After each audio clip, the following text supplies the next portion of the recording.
Shalom saudara sekalian, salam sejahtera dalam kasih Tuhan kita Yesus Kristus. Kebenaran hari ini 9 Juli berjudul Terhanyut oleh Keadaan. Saudaraku, menjadi seorang yang beragama Kristen itu bisa bukan pilihan, karena hanya terhanyut secara otomatis oleh keadaan. Berhubung orang tua beragama Kristen atau karena menikah dengan seorang yang beragama Kristen.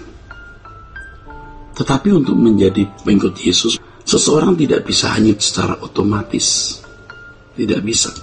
Karena itu adalah sebuah pilihan yang berat dan sukar yang harus diambil, serta harus memiliki komitmen yang bulat. Seseorang yang mau mengikut Yesus harus mengagendakan seluruh kegiatan hidupnya hanya untuk satu maksud, yaitu menjadi pengikut Kristus, pengikut Yesus. Dan jika seseorang mengikut Yesus dengan benar, berarti menyembah Allah dalam roh dan kebenaran. Saudaraku, merupakan suatu kesalahan fatal bila diajarkan bahwa menjadi orang Kristen itu dapat menikmati kenyamanan hidup di dunia seperti manusia pada umumnya, dan dengan mudah memiliki jaminan pasti masuk surga. Kalau sakit bisa didoakan dan dengan mudah memperoleh mukjizat kesembuhan, sebab bilur-bilur Yesus berkuasa.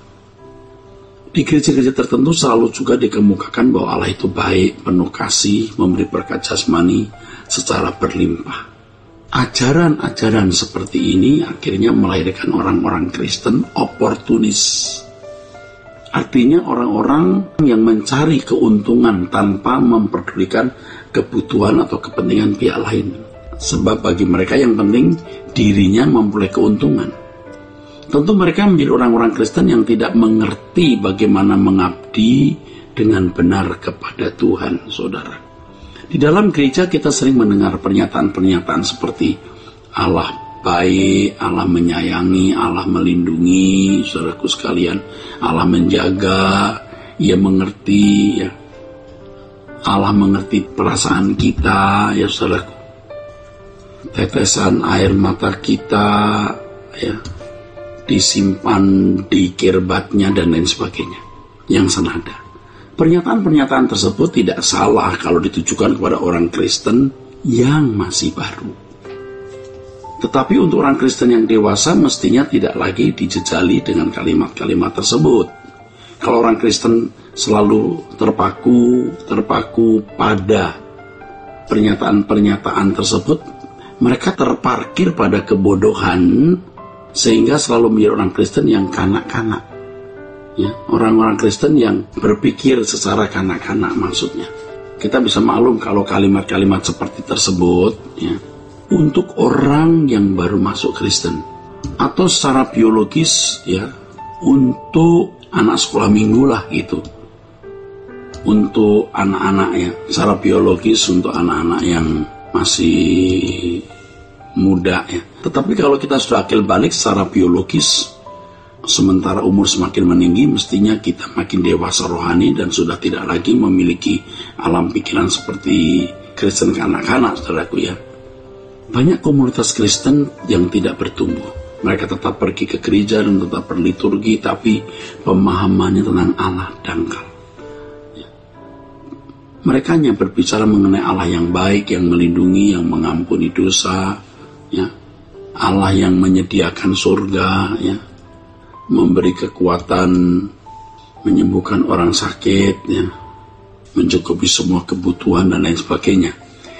Mereka tidak mau tahu bahwa mengikut Yesus berarti harus memiliki gaya hidup Yesus. Mestinya setelah menjadi Kristen yang dewasa, yang harus dipersoalkan bukan bagaimana, yang dipersoalkan bukan hanya bagaimana dijaga oleh Tuhan, tetapi bagaimana menjaga diri kita dari pengaruh dunia dan menjaga pekerjaan Tuhan, atau ikut mengambil bagian dalam pelayanan pekerjaan Tuhan. Ini adalah pilihan untuk tidak memiliki kehidupan normal menurut dunia. Orang Kristen karena keturunan bisa menjadi orang-orang Kristen yang setia dalam ukuran umum. Mereka bisa membela kekristenan dengan kekerasan, tetapi bukan itu yang Tuhan kehendaki. Yang Tuhan kehendaki adalah memilih untuk mengikut Yesus. Kalau hanya menjadi orang yang beragama Kristen bisa dilakukan tanpa memilih, bisa terkondisi dengan sendirinya. Pergi ke gereja setiap minggu dan menjadi orang yang bermoral baik. Tetapi kalau mengikut Yesus itu adalah pilihan, karena tidak bisa terkondisi dengan sendirinya. Harus ada komitmen dan tekad bagaimana mengisi hari hidup dalam pertumbuhan iman yang benar, ya, atau mengisi hari hidup dalam pertumbuhan, ya, dalam pertumbuhan iman yang benar, ya. Harus diingat, saudaraku, bahwa menjadi tua itu otomatis, tetapi menjadi dewasa adalah perjuangan, saudara. Memang melalui pengalaman hidup seseorang bisa menjadi dewasa mental, bisa menjadi dewasa secara mental. Tetapi untuk menjadi dewasa rohani, di mana makin hari makin serupa dengan Yesus, adalah perjuangan. Hendaknya kita tidak menyia-nyiakan kesempatan untuk mengikuti Yesus. Kita harus memeriksa diri kita. Mengikuti Yesus itu pilihan. Dan kalau kita berkata, aku ikut Engkau Yesus, berarti kita harus menjadi serupa dengan Dia. Sebab dengan cara itulah kita menghormati Allah Bapa, yaitu jika kita melakukan kehendak Bapa. Bukan hanya bermoral baik, melainkan mengerti apa yang Bapa ingini. Dan segala sesuatu yang kita lakukan selalu sesuai dengan rencananya, atau sesuai dengan keinginannya, saudaraku. Ya.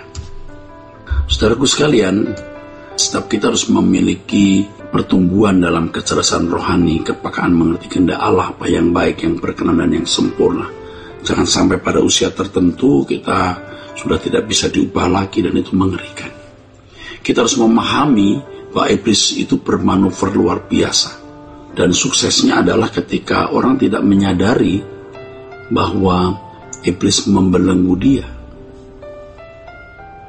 sehingga dia tidak mengalami pertumbuhan, hidup hanya untuk kesenangan-kesenangan diri sendiri, tidak menghormati Allah. Akhirnya akan tertolak nanti di kerajaan surga. Kita harus berani memancung diri kita sendiri, menyangkal diri, berkhianat kepada diri sendiri dengan tidak mengikuti keinginan daging dan nafsu kita, supaya kita bisa setia kepada Tuhan Yesus. Tuhan memberkati saudara sekalian. Sola Gracia.